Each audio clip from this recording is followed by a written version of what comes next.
Hi friends, welcome back to our ஆரோக்கிய உணவு healthy and homemade organic products. நம்ம ஆரோக்கிய உணவில் தரமான முறையில் எந்த விதமான ப்ரிசர்வேட்டிவ்ஸ் அடிட்டிவ்ஸ் எதுவும் ஆட் பண்ணாமல் நம்மளோட ட்ரெடிஷ்னல் ரைஸ் வெரைட்டிஸை பயன்படுத்தி நிறைய மில்லட்ஸை வேல்யூ ஆடட், அதாவது மதிப்பு கூட்டல் பண்ணி நிறைய ப்ராடக்ட்ஸ் வந்து நம்ம ஹோம்மேடாக ஹெல்த்தியாக ஹைஜீனிக்காக செஞ்சு கொடுத்துட்ருக்கோம். நம்மக்கிட்ட வந்து பார்த்திங்கன்னா மிக்சட் சீட்ஸ் பவுடர், அப்புறமா வந்து இன்ஸ்டன்ட் கவுனி ரைஸ் புட்டு, இது எல்லாமே வந்து பார்த்திங்கன்னா நீங்கள் இன்ஸ்டண்ட்டாக பண்ணிக்கக்கூடியது. Instant multi millet pongal mix, Poongar rice kanji mix, Mappillai Samba கஞ்சி மிக்ஸ், அதுக்கப்புறமா வந்து பார்த்திங்கன்னா வெயிட் லாஸ் பவுடர், கருஞ்சீரகம் ஓமம் பவுடர், அப்புறமா biotin nuts powder, multi millet pongal mix. இதில் வந்து பார்த்திங்கன்னா வரகு, சாமை, திணை இது எல்லாமே கலந்துருக்கக்கூடிய ஒரு இன்ஸ்டண்ட்டான பொங்கல் மிக்ஸ். அதுக்கப்புறமா வெந்தயக்களி மிக்ஸ். இதுவும் வந்து பார்த்திங்கன்னா நம்மளோட நார்மலான வெந்தயக்களி மிக்ஸ் மாதிரி இருக்காதுங்க.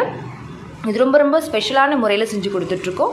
அதுக்கப்புறமா வந்து பார்த்திங்கன்னா மதர்ஸ் லாக்டோ பூஸ்ட், அப்புறம் ஸ்ப்ரவுட்டட் ப்ரோட்டீன் ஹெல்த் மிக்ஸ், அப்புறம் ஹெல்த் மிக்ஸ் ப்ரோ. இதில் வந்து பார்த்திங்கன்னா நிறைய ட்ரெடிஷ்னல் ரைஸ் வெரைட்டிஸ் மில்லட்ஸ் எல்லாம் ஆட் பண்ணிகிட்ருக்கோம். அப்புறமா மில்லட் லட்டு வெரைட்டிஸ், இப்படி நிறைய ஹோம்மேட் ப்ராடக்ட்ஸ். ரோஸ் குல்கந்த் வந்து ஒரிஜினலாக பியூராக ஹனி மட்டுமே பயன்படுத்தி செஞ்சு கொடுத்துட்ருக்கோம். அப்புறமா கருப்பு கவுனி கஞ்சி, ஹெல்த் அதாவது வெயிட் லாஸ் கஞ்சி எல்லாமே நம்மக்கிட்ட அவைலபிளாக இருக்குது. ஸோ நீங்களும் இதெல்லாமே வாங்கி யூஸ் பண்ணணும்னு நினைக்கிறீங்கன்னா ஆர்டர் பண்ணிக்கோங்க. ஸ்க்ரீனில் தெரிகிற வாட்ஸ்அப் நம்பரை மறக்காமல் நோட் பண்ணிக்கோங்க.